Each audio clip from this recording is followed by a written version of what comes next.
also got the whole issue of prices. Hi guys, today we're going to be playing Blox. About that. But you talked about other tournaments and sort of preconditions before you were given host status. There were problems with Russia, there were problems with Qatar, but we seem to get past the various problems there, but don't seem to have gone past them this time. In terms of how that is likely to impact this tournament, I mean, you have the prospects of certain teams having very few fans actually in the stadium, so that puts them obviously at a disadvantage, doesn't it?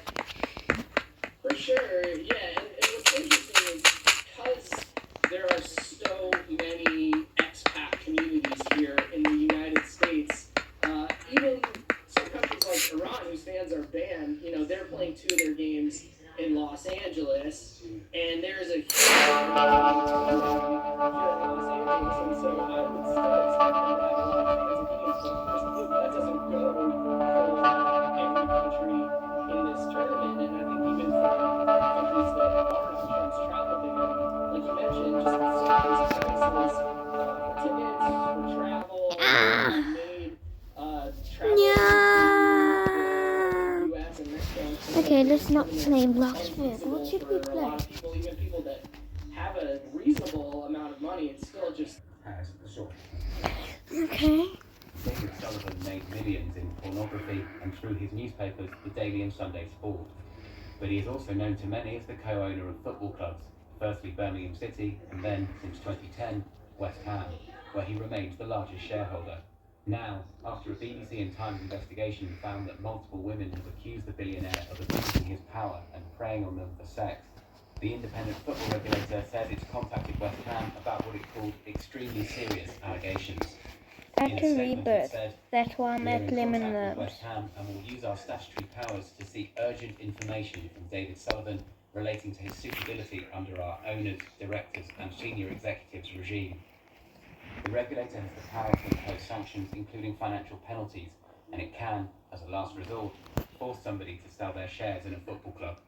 The Department for Culture, Media and Sport has also responded, saying these deeply concerning allegations must be treated with the utmost seriousness and the...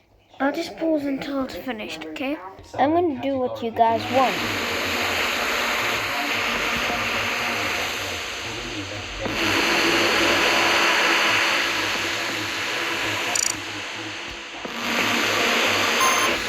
Okay, it's finished.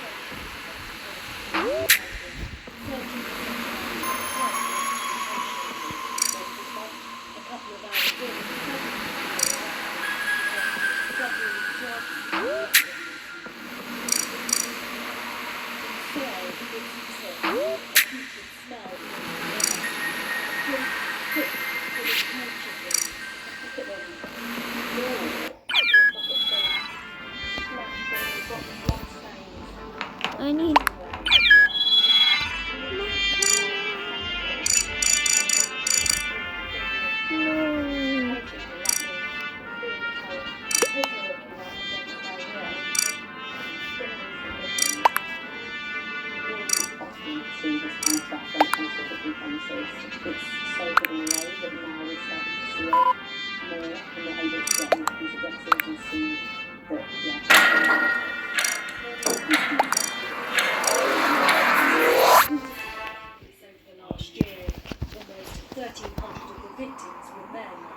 What's particularly alarming is I think it's likely to be just the two. I go out across the country and I hear about some streets where all Noise make. where actually organised crime groups have taken Ministers are able to make it a specific criminal offence on the years. But for now, officers are trying to arrest suspects for other offences. Parkinson's. He was confined to one room and the boiler was immediately switched off. Fear of detection and its fire, and that remains a big obstacle to tackling cooking. Team architecture, BBC News. Now, in the next hour, NASA is due to announce the Well, I can ask you. I'm a crewmate. with a sending a crew to the surface of the moon in the coming years. But the first success was 2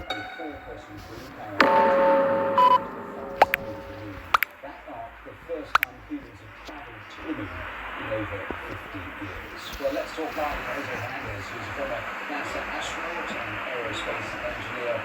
Welcome here to BBC News. So we should find out in the next 60 minutes as an astronaut, how nerve-wracking is that wait to find out if you've been chosen?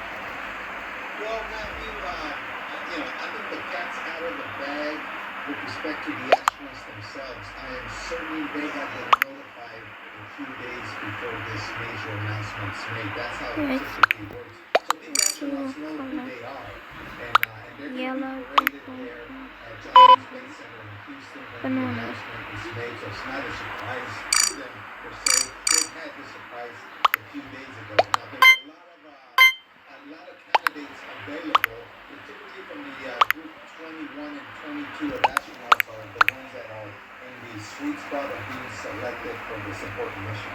Just give me an idea what it was like for you, because I read, you told our producer, you were rejected, 11 times?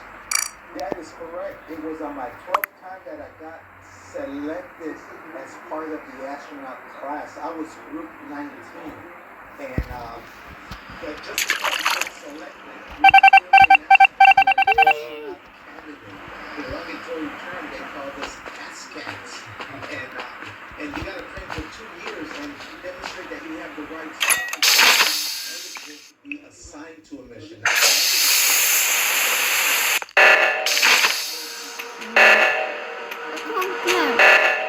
Sorry.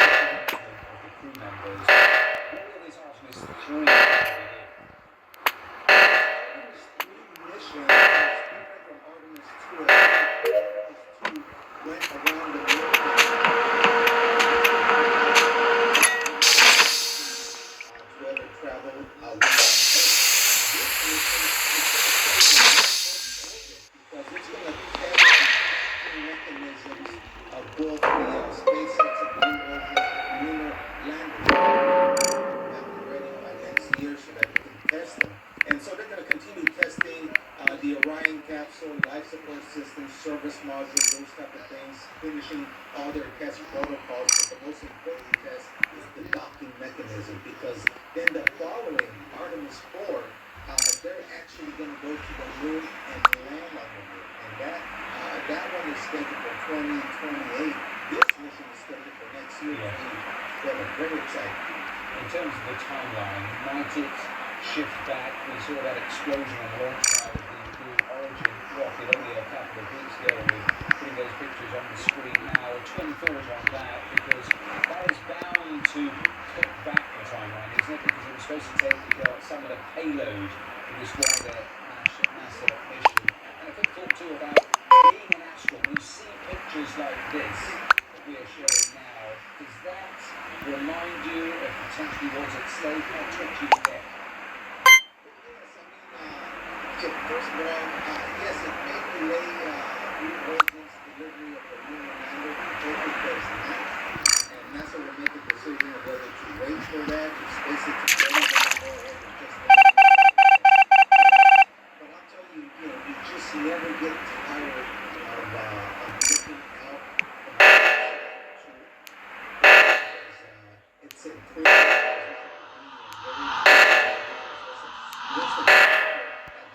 privilege. I never get tired of flying in space, going around the world once every 90 minutes, and looking at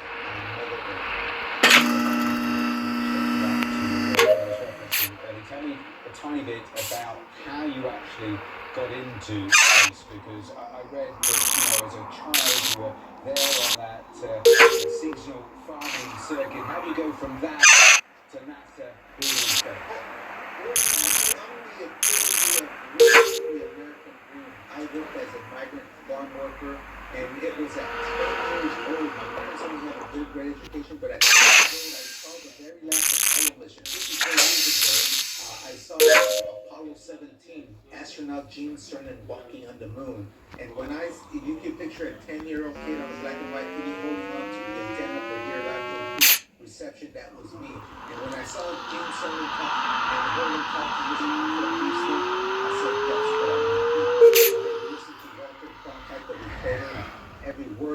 it, and I said, man, this is where I'm from. It was my calling. I said, I'm going to be an astronaut. Wow, and you were. Jose, it's been an absolute pleasure talking to you. I'm so glad that we got a chance. Thanks for joining us live here on BBC News. Now, it was almost 5 years ago when twins Melissa and Georgia Laurie were attacked by a crocodile in Mexico. Melissa really died at the same Alright, time. guys. Who bravely Alright, guys. This is it for today. I hope you like and subscribe, and we'll see you in the next one. Peace.